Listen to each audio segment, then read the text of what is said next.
Oiê, boa noite. Esperar o pessoal entrar, Tchê, deixa eu já te chamar aqui.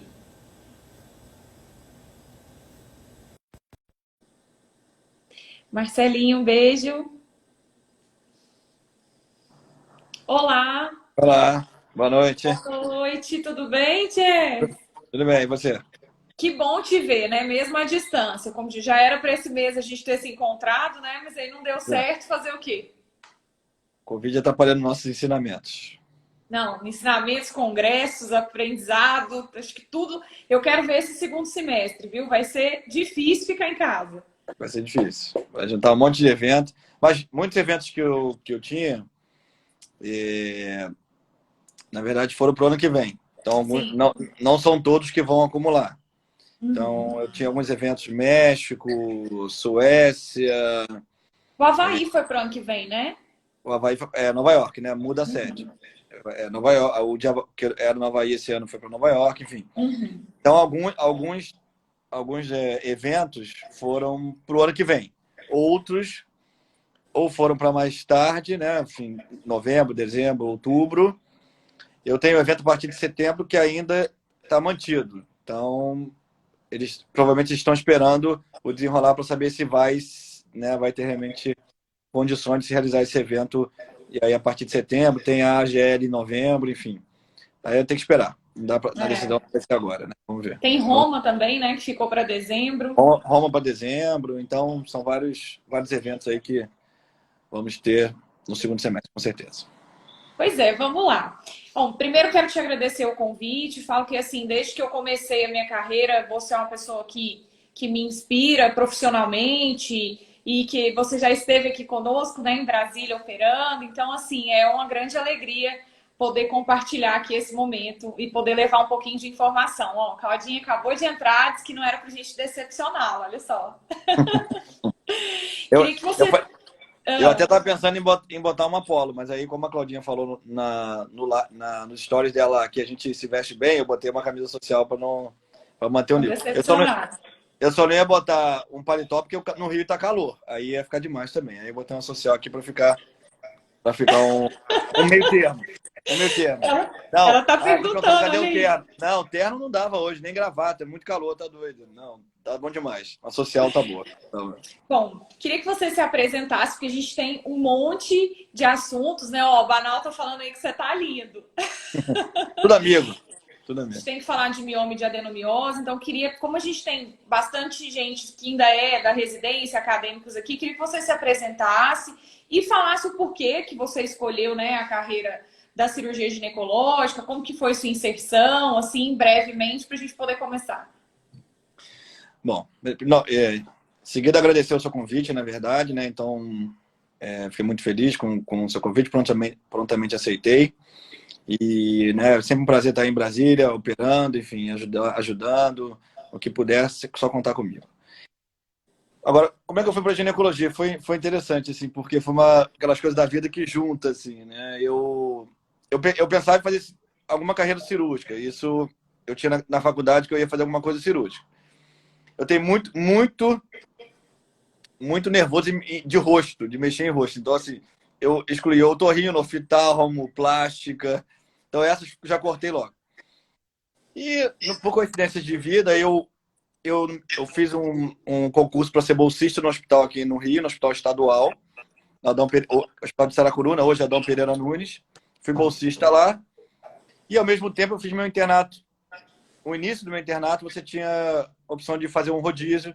E eu fiz no Hospital Mário Kreff, que o doutor Irã, muito gentilmente, que era o presidente do Mário Kreff na época, agradeço aqui ele publicamente, abriu essa vaga para mim lá, para fazer o internato eletivo. Nem tinha isso formalmente, mas ele criou isso para mim e me cedeu. Então eu fiquei, de um lado, nesse hospital que tinha uma maternidade que era muito boa, então convivi com profissionais muito competentes e, ao mesmo tempo, o Balão de Romualdo me influenciou também.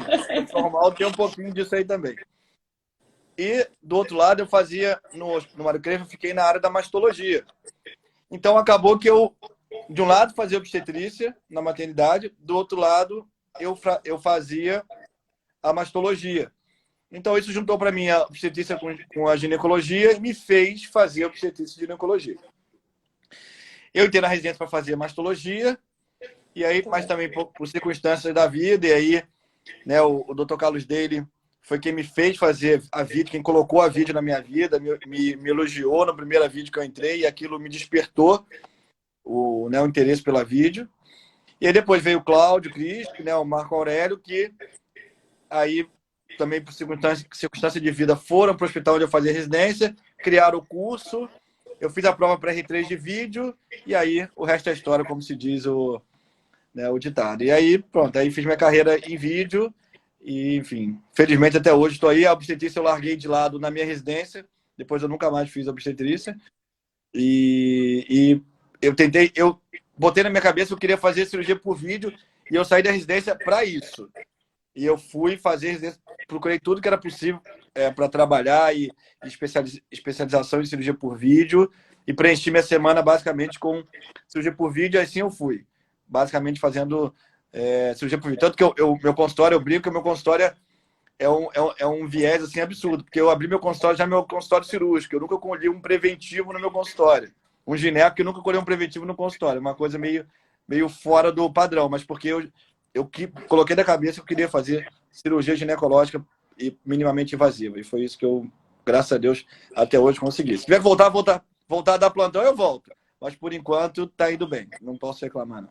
Não, é legal essa mensagem porque, assim, né, eu também não faço obstetrícia e o leque da ginecologia, que eu fico aliciando os meninos da residência, né, eu sempre do internato para fazerem residência de GO, justamente por isso, por essa gama de opções que a gente tem, né?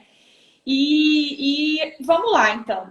Primeiro, acho que a gente tem que fazer uma pergunta genérica mesmo para começar a falar de miomas, né? Nós sabemos que grande parte das mulheres no menarca tem essa chance de ter miomatose. Então, eu queria que você falasse um pouco para nós assim, sobre os miomas, quais são os miomas e quando operar esses miomas, né?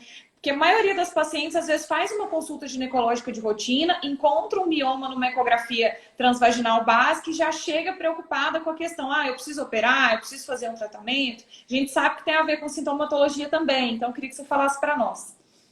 Primeiro, uma boa notícia para as mulheres, né? Nem todo mioma precisa ser operado, que já é uma notícia muito boa, né? É muito comum essa ansiedade, ou no consultório, ou alguém que te aborda, né? Seja ou parente, alguém com um ultrassom fala assim, ai meu Deus, eu tenho mioma. Vê a palavra mioma na ultrassonografia, seja ela transvaginal ou pélvica, e começa aquele temor do mioma. Então, primeira coisa assim, né? Nem todos os miomas precisam ser operados.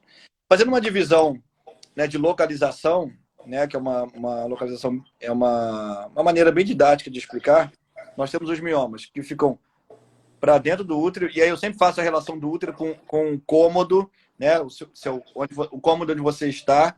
Então, o mioma para dentro do útero submucoso seria o mioma que estaria junto com a gente aqui, no meio, dentro do cômodo, né? Então, esse é o mioma submucoso. Ele está para dentro do útero. O mioma intramural, ele é um mioma que está na parede, né, no tijolo, ali no concreto. É aquele mioma que fica nesse meio termo. E o subseroso seria aquele da parede para fora, para o exterior desse cômodo onde você está, né? Então, é lógico que, por exemplo, a FIGO tem uma classificação muito mais complexa em relação aos miomas, subdividindo isso muito mais, né, em mais categorias. Então, mas de maneira mais simples, porque a classificação da FIGO é muito mais fácil de apresentar com figuras, mas de maneira mais simples é isso, né? Então, nós temos o submucoso, o intramural e o subseroso. E aí também, muito interessante essa divisão para relacionar a questão da cirurgia / sintoma, como você falou. Uhum. Então, uma coisa que muitos pacientes se chocam quando eu falo. O mioma que está para fora do útero ou para fora do cômodo, ele não causa sangramento. E aí muitos pacientes falam, não, mas eu tenho mioma e sangro. Jurava que era o mioma que me causava sangramento. Isso é muito comum, essa confusão. Se o seu mioma for só para fora do útero, ele não causa sangramento, né? Que é o mioma subseroso ou algum intramural que esteja só na parede e não esteja ainda penetrando nesse cômodo. Os miomas que causam sangramento são os miomas submucosos, os que estão dentro do útero, dentro do cômodo. Então, são esses responsáveis pelo sangramento. Tá? O intramural vai ser responsável pelo sangramento quando ele, além do componente que ele tem no músculo, na parede, ele também começar a crescer para dentro do útero. Então, isso vai ser o mioma intramural que vai causar sintoma. E mais ou menos essa relação também serve para a infertilidade. Os miomas que atrapalham a gravidez são os miomas que estão dentro do cômodo, que vão concorrer com a implantação do embrião. O intramural também fica no meio termo ali. Muito se discute o papel do intramural na infertilidade, se ele realmente seria responsável, mas eu acredito também que esses que distorcem a cavidade tenham algum componente também na infertilidade.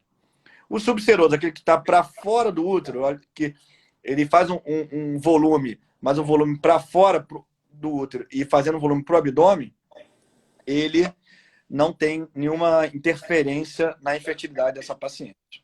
Tá? Então, resumidamente, é isso. Essa relação localização, tipo de mioma barra queixa. Né? É lógico que pode ter... Eu falei das queixas principais, né? Mas peso, lógico, aumento do volume abdominal, sensação de peso na pelve, o mioma comprimindo a bexiga e causando um aumento da frequência urinária. Tem outros sintomas também, mas os principais seriam esses sangramento e infertilidade sem dúvida.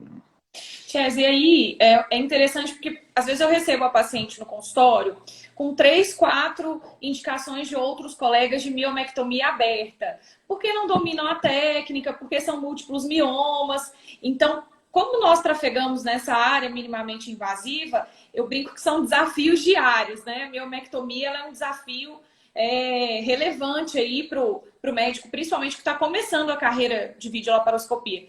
Então, quero saber sua opinião sobre qual é a maior limitação ou quais são as maiores limitações da miomectomia videolaparoscópica. Porque a gente já vai entrando, se alguém quiser ir fazendo perguntas também, né? E se existe limitação de número de miomas, para quem você indica mais essa cirurgia? Nós sabemos que para as nuligestas, para as mulheres que querem preservar o útero, que ainda não engravidaram, é uma cirurgia de extrema importância que seja bem realizada. Então, e também a gente aproveita e já fala da robótica, como que a robótica veio para poder já auxiliar ainda mais, né, na miomectomia minimamente invasiva. Ok, vamos lá. Então, em relação ao limite, essa palavra limite me incomoda, eu confesso. Na verdade, a palavra limite não me incomoda, porque o limite tem que existir, tá? O que me incomoda é o número. Eu não gosto de botar limite como número, porque, por exemplo, você, Jordana, pode tirar 8 miomas. Eu, Thier, posso tirar 5. Então, o meu limite vai ser 5, o seu vai ser 8. Se eu escrever algum papel dizendo que o limite é de 6, eu estou correto e você está errada. Então, eu não gosto de número para limite. Tá? Eu não gosto. Tá? Eu relaciono o limite, e aí vai muito do bom senso do cirurgião. É o cirurgião entender até onde ele pode ir na cirurgia minimamente invasiva, na miomectomia. É difícil. Não é fácil você, cirurgião, se colocar um limite. Não é fácil. Eu reconheço que não é fácil. A gente sempre quer fazer mais, acha que pode fazer mais.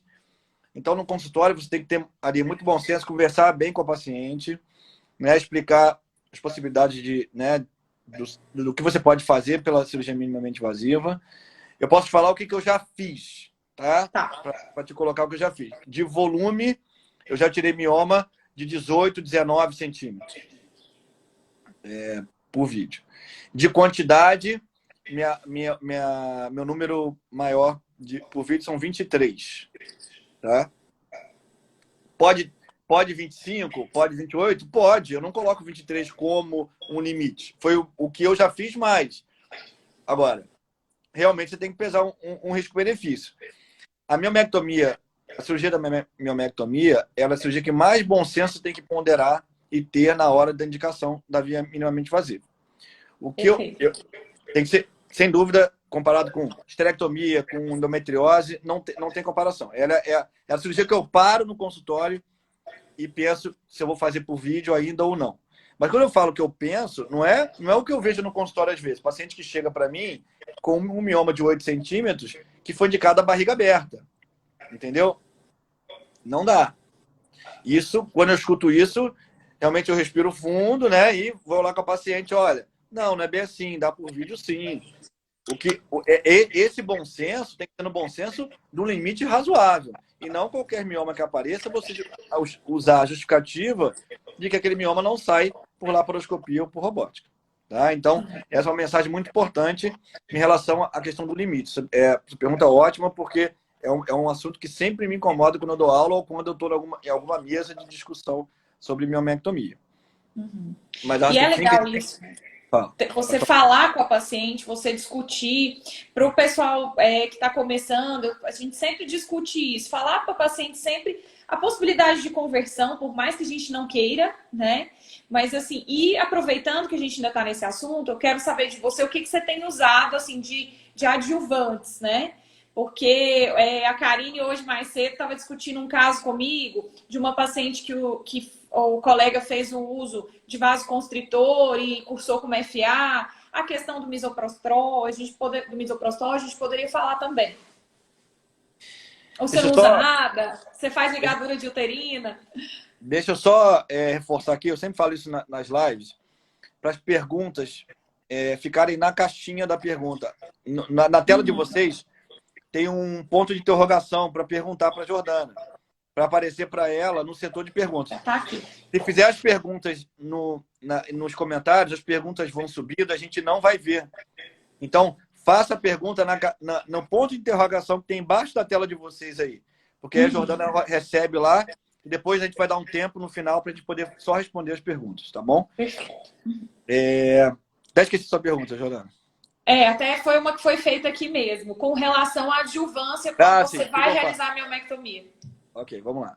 Bom, eu, no geral, no pré-operatório, eu utilizo o análogo de GNRH quando a paciente tem distúrbio hematológico. No geral, é a minha indicação principal para o análogo de GNRH. Tá? Eu não costumo usar muito para miomectomia para reduzir muito o volume. Eu coloco isso como um ganho secundário. Tá? Sim. Então, a paciente tem distúrbio hematológico, uma anemia, difícil de controlar, então eu vou fazer o análogo para ganhar essa correção hematológica e, como ganho secundário, diminuir o mioma. Quando você tem um útero muito volumoso, aí é um útero mais volumoso, um mioma só, 2, eu não costumo usar para redução de volume. Mas quando eu tenho um mioma mais volumoso, aí às vezes eu uso o análogo, aí como menção primária, a redução volumétrica, porque a gente sabe que na vídeo ou na robótica a gente tem um limite de espaço. E aí, se eu ganho esse limite, esse espaço, um pouco mais de espaço, fica mais confortável para operar. Entendeu? Então, eu procuro usar mais quando o aumento é importante. Se eu tenho um mioma de 8 e um de 5, eu não uso nada. Se a paciente não tiver distúrbio hematológico, eu vou direto para a cirurgia. Tá? Mas eu também, lógico, coloco aqui, pondero a curva de aprendizado. Tá?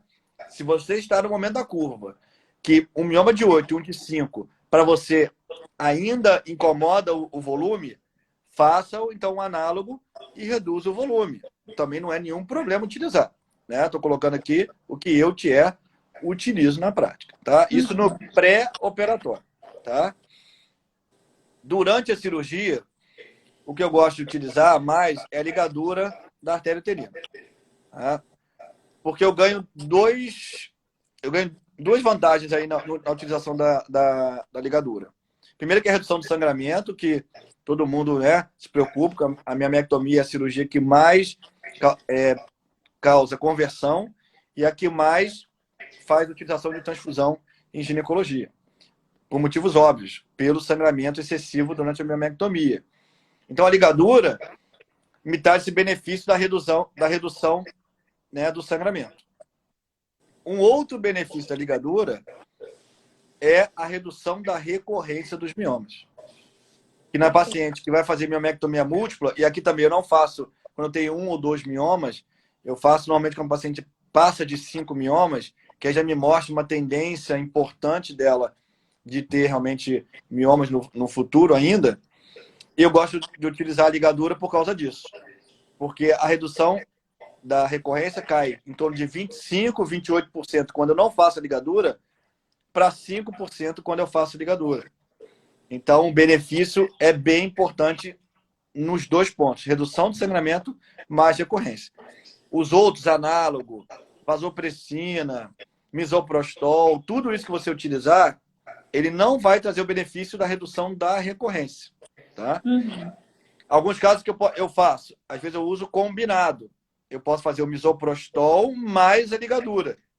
Porque realmente o misoprostol ele dá uma contração uterina bem interessante, com redução também do sangramento. Mas se eu estiver preocupado com a recorrência, eu vou fazer a combinação: misoprostol mais ligadura da artéria uterina. Então, se for colocar como preferência, o que eu mais uso é, sem dúvida, a ligadura em primeiro lugar. Tá? É o que eu mais uso no pré-operatório para essa paciente minimizar a recorrência e durante a cirurgia para minimizar o sangramento. São os que eu mais utilizo. A vasopressina, você colocou aí um ponto interessante do acontecimento de uma fibrilação atrial. Eu não sou muito fã por conta disso. Tá? Ela, como efeito, é sensacional. Isso é inegável. Quando você usa vasopressina, o útero fica um espetáculo. Parece realmente que você garroteou o útero todo. O paciente sangra muito pouco, ou quase nada. O que me dá o receio da vasopressina é algum distúrbio realmente cardíaco, algum distúrbio de hemodinâmica. O paciente fica hemodinamicamente instável e isso gera realmente um estresse cirúrgico muito grande, às vezes até tendo que interromper a cirurgia ou converter para cirurgia aberta, ou mesmo que o anestesista consiga controlar, mas lógico que é um momento ali que a gente fica tenso, né? É um momento que realmente incomoda. Então, eu não sou muito fã de utilizar. Tá? Não sou muito fã, não vou dizer que nunca usei, mas não é minha preferência por conta desse receio da alteração da hemodinâmica da paciente. Thierry, é interessante nós falarmos também, a gente tem vários obstetras nos assistindo, que essa ligadura de uterina, de artérias uterinas, ela não vai prejudicar a paciente do ponto de vista da fertilidade no futuro, que é uma dúvida que muita gente tem, né? A gente tem trabalho já com estudo comparativo com um grupo que fez ligadura versus grupo que não fez ligadura. E o desfecho obstétrico não foi pior, não teve mais abortamento, não teve mais parto prematuro. O desfecho obstétrico é igual nos dois grupos. É lógico que quanto mais trabalho a gente tiver, mais seguro a gente fica para continuar com essa afirmativa. Mas o que a gente tem até hoje, né, as melhores evidências disponíveis hoje, mostram que a ligadura não tem desfecho obstétrico pior. E aí as pessoas falam, mas a embolização não é igual. Não é igual. Tá? Não é igual. Primeiro que a gente pode fazer uma ligadura temporária, você bota o clipe e depois tira. Eu costumo retirar o clipe, apesar de algumas pessoas questionarem e dizer que depois de 2 horas pode ter o trombo formado ali, mas tem trabalho com Doppler pós, que você fazendo ligadura e tirando, o Doppler não muda na uterina. Tá? E aí também aqui, lógico, repito que sempre mais evidência é importante, mas é o que a gente tem hoje, pode dizer. Então, meu padrão é usar clipe e temporária. Eu tiro o clipe para não deixar a ligadura permanente. E o desfecho obstétrico que a gente tem é um desfecho igual ao grupo que não fez ligadura. Então, não me preocupa. O Newton está até participando aqui, colocando, né? Eu não tenho muito medo da definitiva, mas eu prefiro tirar. Tá? O que eu coloquei aqui é que o grupo que não faz ligadura questiona isso. Que a definitivo poderia causar um dano posterior. Mas não é o meu receio. Eu poderia deixar o clipe, já deixei, inclusive. Tá? Mas eu prefiro tirar só para poder tirar o clipe. Não fica clipe ali, né? Não tem nenhuma marca. Eu tiro, se for voltar, a circulação volta. Mas qualquer dificuldade de tirar o clipe também, eu deixo sem nenhum problema. Certo. E nessas pacientes que vão ser operadas, que têm indicação cirúrgica por sintomatologia, por desejo gestacional, que seja, para quais você associaria ou indicaria cirurgia robótica do ponto de vista miomectomia? A gente ainda vai falar de adenomiose, viu? Tem muita gente aqui me mandando mensagem. Não, vamos falar. A adenomiose tá no nosso lista, no roteiro. Bom, a miomectomia talvez seja uma das cirurgias que mais se beneficiaram com a robótica. Tá? E, para mim, 2 pontos que ajudam muito a miomectomia na robótica. Primeira é a sutura. Né? A sutura por via robótica, realmente, ela é mais fácil para o cirurgião. Ela como diz a marca da empresa, ela é mais intuitiva. Ela, né, você tem os movimentos mais próximos do que você faz no seu dia a dia. Né? Eu até já falei isso aqui em outras lives. Se eu colocar uma agulha dentro de uma barriga na laparoscopia, o cirurgião, se ele nunca fez um ponto, ele não vai conseguir dar. Ou vai dar muito mal. Se ele nunca fez na robótica, eu colocar uma agulha dentro do abdômen da paciente, o cirurgião vai conseguir dar um ponto. Porque da robótica ele é mais fácil, né? Ele te ajuda mais. Então, primeiro, a sutura, sem dúvida. A sutura ajuda demais o cirurgião na miomectomia. E o segundo ponto, que também é uma coisa pessoal, é a gente usa o tenáculo, né? Que é como se fosse né, 2 dedos, só que bem finos, que você pegue o mioma e fura o mioma. E aí você tem uma força no robô que você não tem na laparoscopia. Você não consegue puxar o mioma, por mais que você faça força, o seu auxiliar faça força, você não consegue tracionar o mioma como se traciona na robótica. Então, eu prefiro utilizar, na minha mão esquerda, a posi robótica, então o tenáculo, pegando o mioma. Na minha mão direita, o monopolar ou energia ultrassônica, que você quiser usar. E o meu auxiliar vai afastando o miométrio para mim. Essa é a maneira que eu gosto de trabalhar na minha miomectomia robótica. Porque o gancho, para mim, o tenáculo na robótica tem essa função com a força bem interessante. E às vezes, o que eu falo para o meu auxiliar? Meu auxiliar, a doutora Efigênia e a doutora Viviane Rego, que trabalham comigo, que me auxiliam lá, que me ouvem e me aturam. O que eu falo para elas? Jogo o útero para baixo e eu vou usando o meu tenáculo para cima. Faço essa contraposição de forças e às vezes o mioma já vem descascando ele com muita facilidade.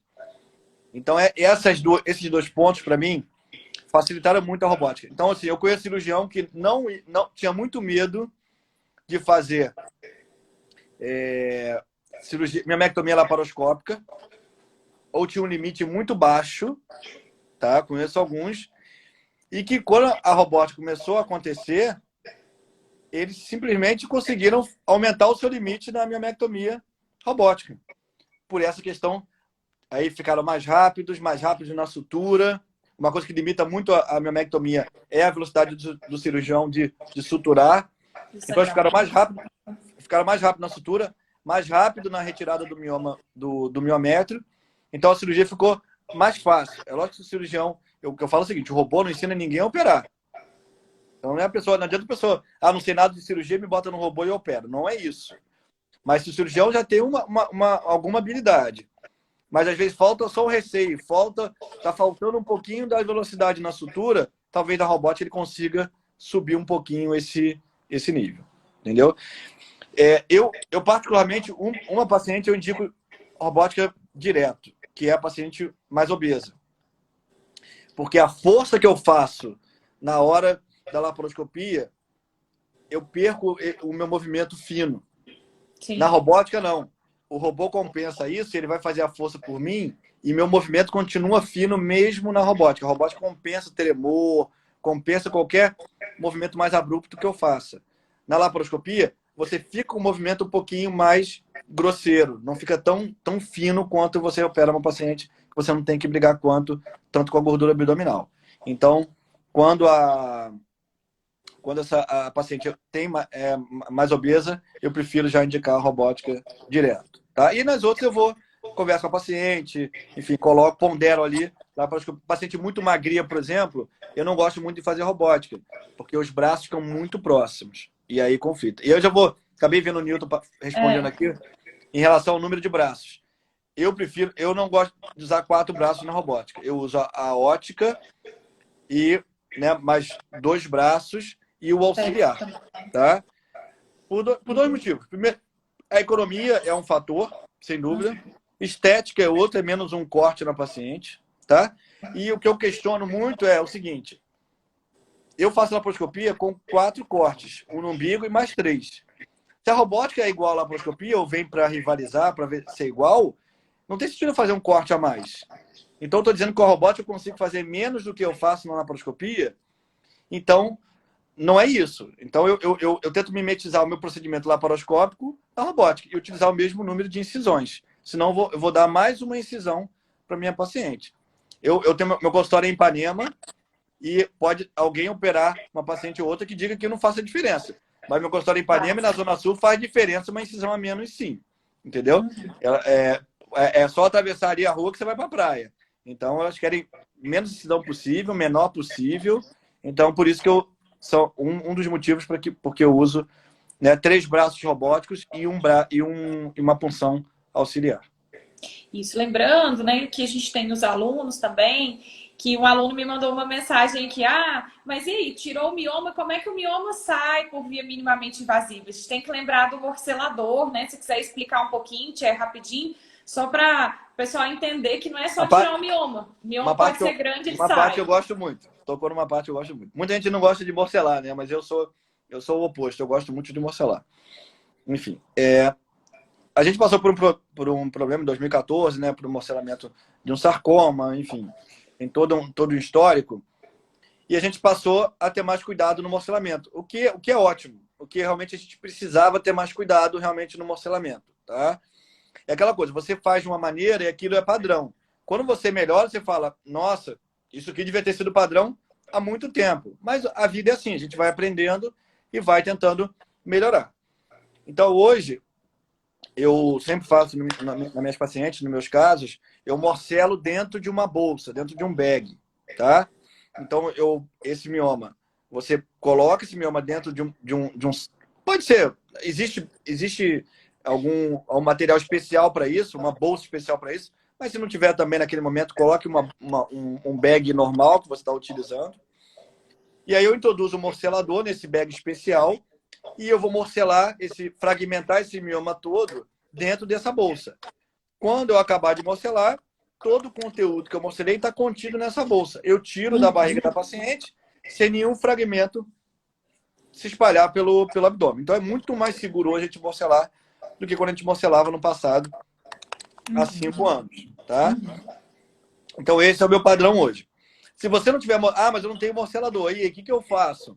Então eu não posso fazer minha miomectomia por vídeo? Pode sim. Você coloca dentro de um bag de novo, e aí não precisa ser um bag especial. O bag especial precisa ser com um morcelador. Mas se você tiver um bag comum, coloque esse mioma dentro do bag, traga ele para fora da ferida operatória que você está utilizando na vídeo. Se você tiver um alargador de incisão, melhor ainda. E você vai com o seu bisturi frio e vai fazendo, então, cortes. A gente chama de corte em C. Tá? Você vai fazer como se fosse uma letra C no mioma. E aquele mioma vai se desdobrando e ele vai saindo. Você, às vezes, tira o mioma inteiro por essa técnica. Então, você pode fazer com morcelamento elétrico ou com bisturi frio. São 2 maneiras de fragmentar o mioma.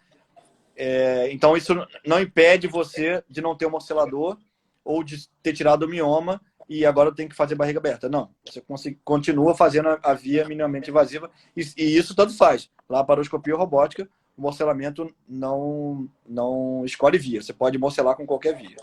Sim, e é legal sempre frisar que não tem limite, né? Que a gente aqui não está trabalhando com limite e que não tem tamanho, né? Todos os miomas podem ser morcelados e manter a cirurgia minimamente invasiva para paciente. O Nilton está até falando aqui da técnica em inglês, que chama Excite, né? No Brasil, a gente botou técnica em C por essa formação da letra, né? Mas a técnica originalmente é americana e se chama Excite. Bom, para a gente dar continuidade, pessoal, nós vamos responder as perguntas ainda. Queria que você falasse um pouco, estou até com os casos, né, que já falei para dividir com você depois que passar a pandemia, da radiofrequência, que vem como mais um método aí para mioma. Isso é uma coisa legal a gente falar, porque tem colegas que não conhecem. A radiofrequência, a gente sabe que tem alguns limitantes. Então, fala um pouquinho para nós também. A radiofrequência é um método novo, né? Novo aqui no Brasil, na verdade. A gente trouxe isso em dezembro, né? Então, eu fiz parte de um grupo de ginecologistas.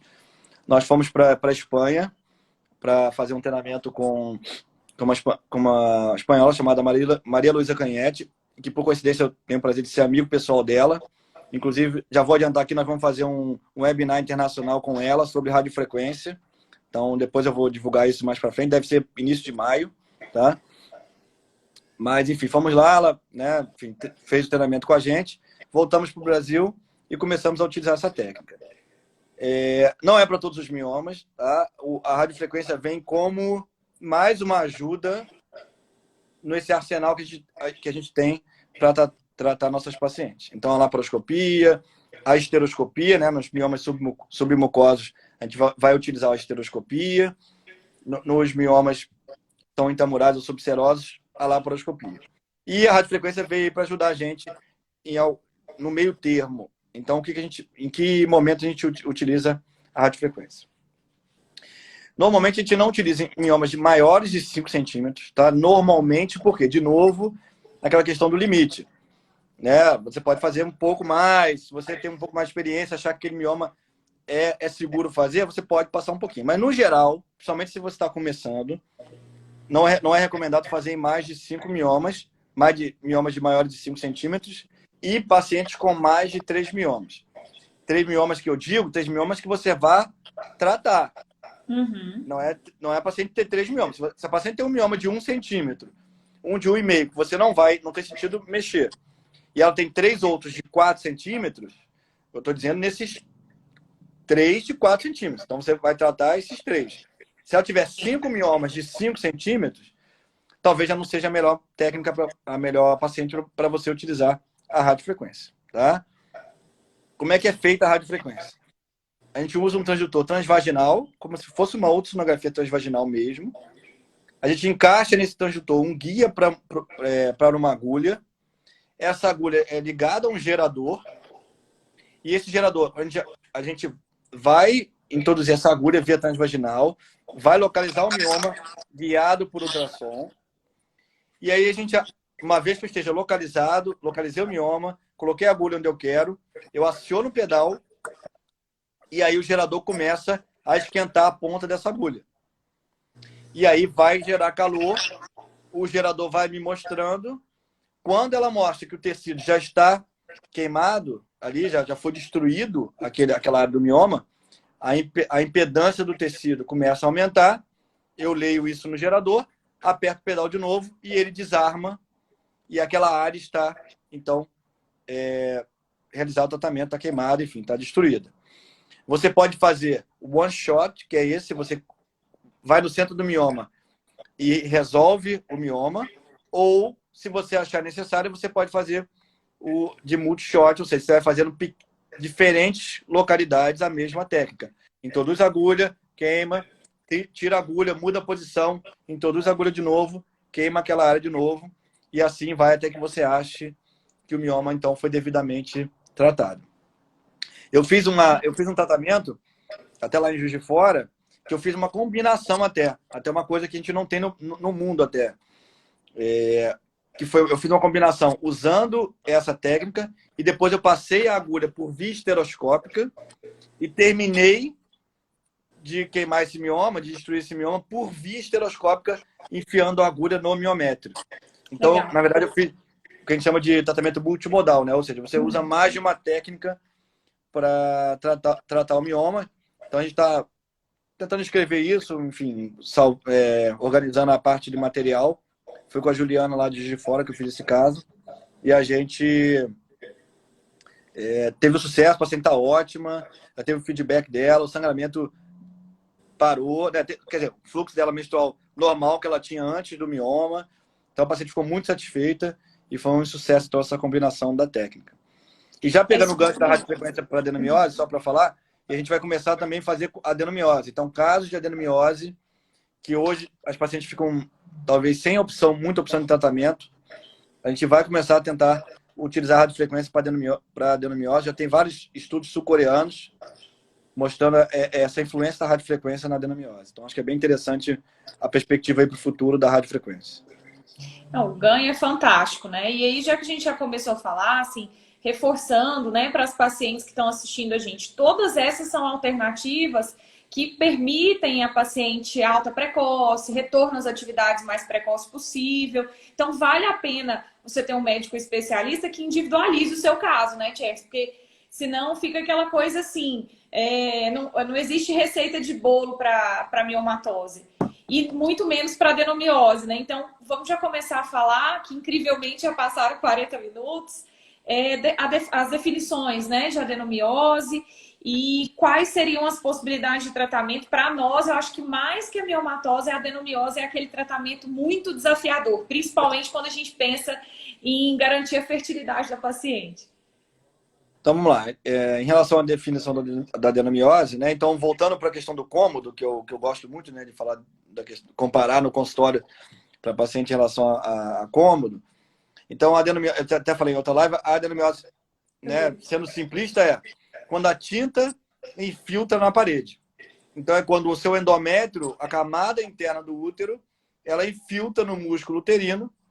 Por definição, então, a gente chama esse tecido que está fora do seu local, onde ele deveria ser o seu local tópico, ele está, então, no miométrio, e a gente chama isso de adenomiose. Aí muitas pessoas perguntam, mas isso não é endometriose? Não, endometriose é quando está fora do útero. A partir daí, a gente considera endometriose. Se o endométrio está fora do seu local, mas ainda no útero, a gente chama de adenomiose. E a queixa é um pouco parecida com o do mioma em relação ao sangramento, né? A gente vai ter um sangramento realmente aumentado, aumento do fluxo. O que muda um pouquinho em relação ao sangramento, ao mioma, seria a parte da dor, né? A adenomiose, ela tem uma tendência, não é regra, mas uma tendência a causar mais dor do que o mioma, principalmente quando o paciente tem dor no período menstrual. Então, o sangramento aumentado com dor, também no período menstrual, é uma suspeita de adenomiose. O paciente tem que ficar atento que pode ser. Aí tem paciente com endometriose que fala, mas eu tenho endometriose e tenho isso. Porque existe uma associação muito grande de adenomiose com endometriose. Então, por isso que ela pode ter essa queixa e até ter os dois diagnósticos ao mesmo tempo, né? Lembrando que o mioma também pode estar inserido nessa tríade aí. Esse tríade é muito comum, né? Conviver. Mioma, adenomiose e endometriose, né? É muito comum esse trio aí estar na mesma paciente. Certo. E aí, assim, como é que você tem feito a abordagem da adenomiose difusa, da adenomiose focal? O que você indica para as pacientes? Também tem pacientes que já tem prole constituída, e aí em algum momento você vai indicar a esterectomia. Queria que você falasse um pouco sobre isso também. Então, a separação é bem importante, como você falou. Então, paciente que quer engravidar, paciente que não quer engravidar. Vamos na mais fácil primeiro, que na paciente que não quer engravidar. Ela é mais fácil, mas eu sou muito respeitador em relação à vontade da paciente. Sim. Eu pergunto para ela, você tem prole constituída? Você tem vontade de manter o seu útero? Porque eu tenho pacientes no consultório que já tiveram prole e querem manter o útero. E eu tento respeitar, né, o que eu quero. A Juliana, acabou de acenar, e a Juliana foi com quem eu fiz o caso lá da radiofrequência. Então, eu respeito muito. Se a paciente fala para mim, eu tenho prole constituída, mas eu quero manter meu útero, então tá, vamos tentar manter seu útero, tá? Se você tem prole constituída, mas não quer manter o útero, é mais prático, no geral, fazer a esterectomia, tá? No geral. Tá? Não é obrigatório, mas no geral.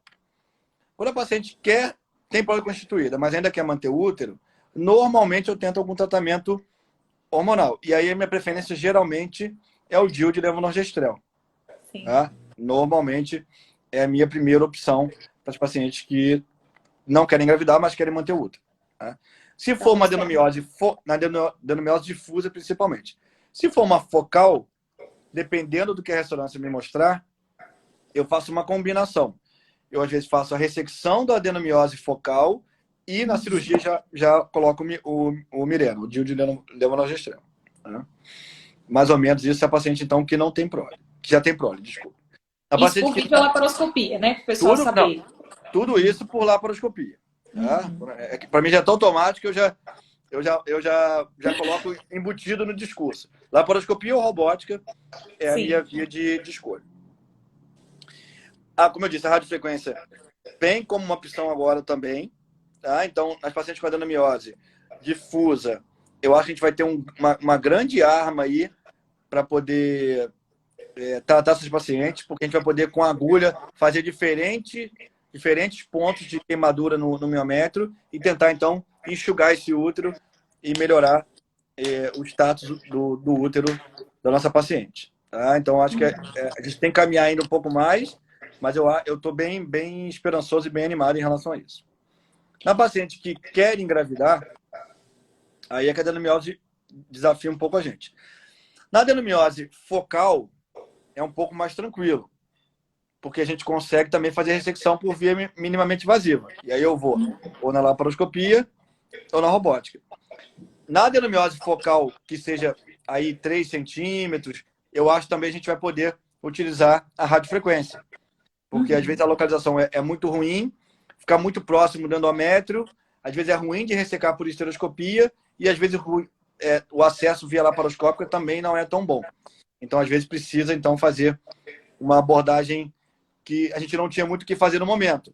Mas agora, com a radiofrequência, eu acho que a gente vai poder ganhar nas adenomioses focais, que a gente não tinha como resolver de maneira adequada. O grande desafio é na paciente com adenomiose difusa. Esse é o grande problema. No Ligesta, né? Que chega para você, quer engravidar, às vezes com 35, 38 anos, e aqui vai um conselho para os pacientes que estão tentando engravidar, ou querem, ou pensam em engravidar no futuro, já tem uma idade ali próxima dos seus 30, 32 anos, se não tem parceiro, não tem perspectiva de engravidar, congelem seus óvulos, ou pelo menos conversem sobre isso com o seu ginecologista, tá? Para poder tentar ajudar a nossa missão no futuro. Porque às vezes a paciente chega no meu consultório com adenomiose, 40 anos, querendo engravidar, sem ter óvulo congelado. É lógico que é um desafio maior para o cirurgião, né? Mesmo que eu faça uma cirurgia muito boa, a idade é um fator que pesa muito nessa balança da gravidez, né? Então é importante esse recado. Tá?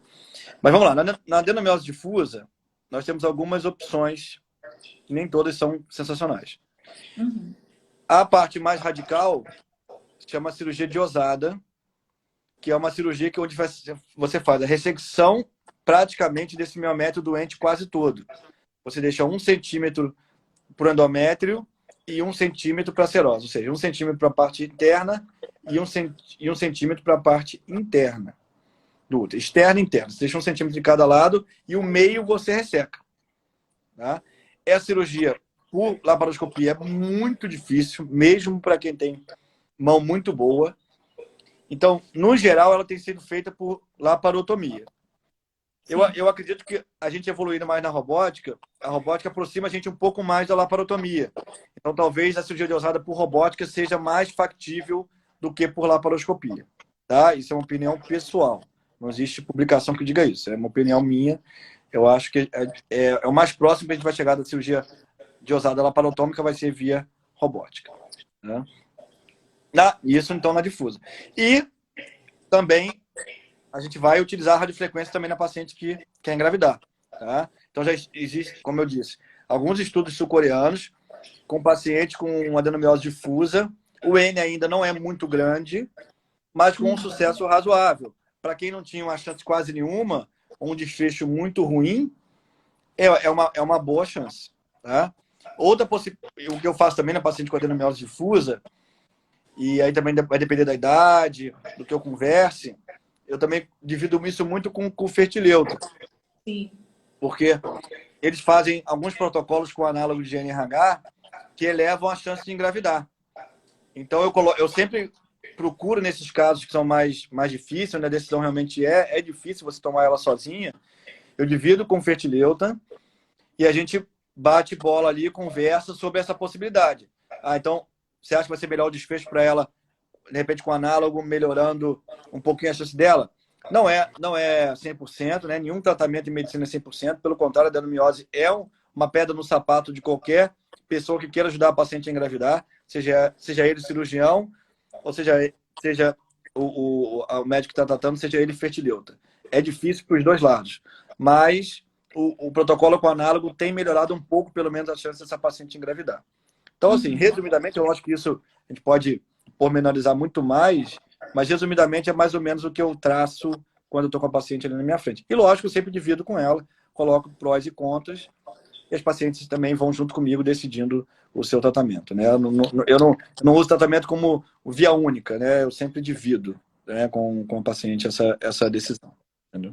E é importante também, né? A gente tem as fertileutas amigas aqui nos assistindo, que o problema da adenomiose não é só a paciente obter o sucesso gestacional, ela conseguir levar essa gestação até o fim, né? Porque pela literatura nós sabemos que a paciente que tem adenomiose, ela tem ali um ambiente hostil, né, para o embrião. Então isso tem que ser dividido também, essa avaliação da idade da paciente, da questão ovariana, até do fator masculino também, porque quando a gente fala, fica parecendo que o problema é só da paciente, né? Mas tem que Eu ser acho. avaliado o casal. Não, lógico, com certeza. É por isso que eu divido e vai depender da paciente. Lógico, se o fator é masculino, já me coloca um pouco já direto para, né, envio direto para o fertileuta. Não, essa paciente às vezes nem pensa em cirurgia. Então, isso tudo eu vou analisar junto com a paciente. Em relação ao desfecho, tanto a adenomiose quanto a endometriose, elas são realmente um problema não só para a paciente engravidar, mas quando a paciente engravida. Sim. Então, saiu um estudo recente com 70 e poucas mil... Recente não, tem uns 2 anos.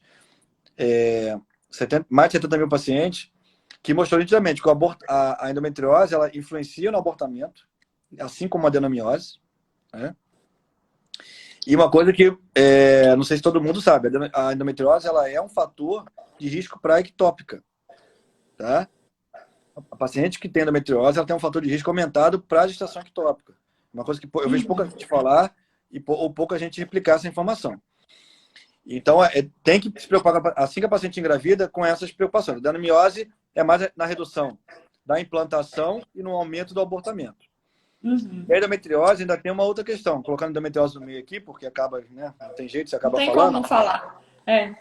O desfecho obstétrico dela é pior também, em geral. Mais placenta prévia, mais parto prematuro. Então, é uma gravidez que a paciente tem que ser avisada que existe um risco maior do que na população geral. Tá? Em torno de 2 vezes. Assim, colocando uma informação mais genérica, em torno de 2 vezes. Para você pensar assim em tudo, 2 vezes em geral maior do que na população geral o desfecho de placenta prévia e de pré-eclâmpsia, até alguns estudos com pré-eclâmpsia, não são todos, mas enfim, alguns estudos. Então é interessante saber essas informações para o paciente, assim que ele engravidar, ter essa ideia que isso pode acontecer, né? Importante. Tiago, como está faltando um pouquinho de tempo, eu vou abrir aqui a caixa de perguntas. Já Vamos vou lá. te falar uma que uma colega obstetra encaminhou. Quanto tempo depois da miomectomia você tem liberado para gestação? No geral, eu libero com 4 meses, tá? E aí, colocando a radiofrequência no meio, a gente pode liberar isso aí em torno de 4 meses, até menos a radiofrequência um pouco. Mas miomectomia, se for laparoscópica, robótica, né, enfim, abdominal, eu libero com 4 meses. Se for esteroscópica, eu faço uma esteroscopia em torno de 60 dias. Se a cavidade já estiver bem cicatrizada, eu já libero na esteroscópica depois da esteroscopia. Tá? Quando a miomectomia aí é bizarra, e aí não tem um limite, aí desculpa porque eu não vou conseguir colocar isso objetivo. Eu faço cirurgia e olho.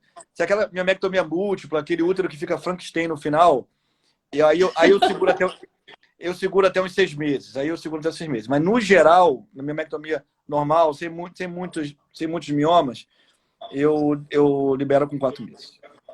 Certo. Bom, a colega perguntou aqui, a Raiza, né, que é uma grande amiga, o que você acha da embolização e com relação à embolização na nuligesta com adenomiose difusa, o que você acha sobre? Não sei se ela gosta da embolização, se ela gostar, ela não vai gostar do que eu vou falar. E eu não digo embolização para nuligesta de jeito nenhum. Eu já vi, eu sei que tem caso de gravidez na literatura, mas eu já vi desfechos horríveis com atrofia endometrial, a falência ovariana prematura. Então, eu realmente não indico. O paciente que quer engravidar, eu não indico a embolização. Tá? E para adenomiose, os resultados não são tão bons. Até o pessoal mesmo que faz embolização não gosta muito de fazer adenomiose, porque não é tão bom. Tá? Então, eu não indico. Paciente nuligesto, eu não indico. Não indico. Ó, tem uma outra dúvida aí do timing entre o GNRH e a cirurgia. Isso é uma coisa bastante importante, né? Que você Então falou. vamos lá. Eu normalmente é o seguinte, quando eu quero controlar o tempo que eu vou fazer a cirurgia, algum procedimento, ou liberar o paciente para engravidar, eu não uso de 10,8. Porque o de 10,8 você perde um pouco, como a absorção é lenta de depósito, você perde um pouquinho mais o tempo de duração dele. Então ele pode durar às vezes 4, 5 meses, 6 meses. Tá? E aí, eu ia falar exatamente isso agora. Por que eu não gosto? Porque como o análogo diminui o plano de clivagem um pouco, eu quero operar essa paciente um pouco depois, tá? Um pouco depois do efeito do análogo. Então eu espero que a paciente tenha um efeito estrogênico. Então quando ela fala para mim, olha, o ressecamento vaginal que eu tinha voltou. Ela tá me dando aquele calor que eu sentia, voltou. Isso ela tá me dizendo que o efeito estrogênico está voltando. Então, aquele plano de clivagem tem uma tendência a estar um pouco melhor. Então, eu espero esse retorno dela, a redução dos sintomas do uso do análogo, para ela me falar que o efeito estrogênico está voltando. Então, esse é um sinal para mim que eu posso marcar essa cirurgia. O de 10,8 você perde isso. E aí você acaba, a paciente pode durar 6 meses, por exemplo, e aí você vai ter uma dificuldade muito grande de operar essa paciente com um plano de clivagem ruim. Então, eu prefiro usar o de 3,8.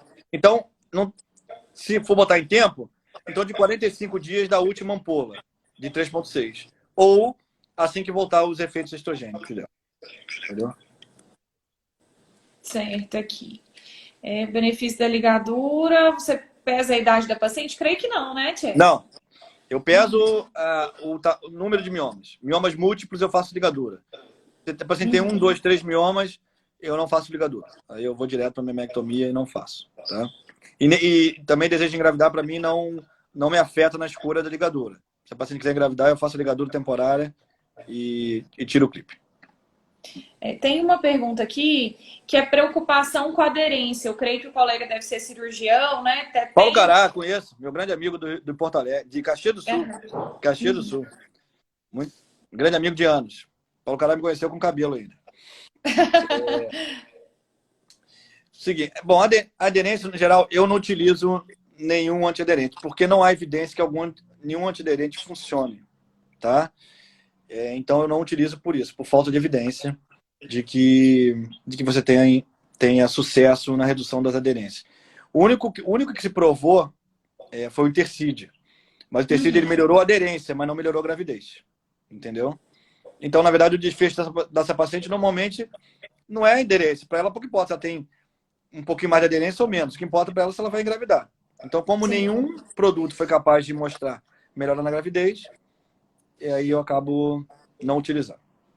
Jess, como falta 1 minuto, eu tenho visto todas as suas lives e vejo o pessoal desesperado aí com o tempo. Queria te agradecer, tá? Essa live vai ficar gravada no canal do YouTube para quem quiser compartilhar com os amigos. As perguntas que a gente não conseguiu responder, nós vamos responder. Isso. Pode mandar pro direct. Manda pro direct que a gente responde, com certeza. Isso, muito obrigada, viu? Foi uma grande satisfação. Não, o prazer foi meu, obrigado. E, então, adiantando aqui, vamos ver se eu consigo falar antes de acabar.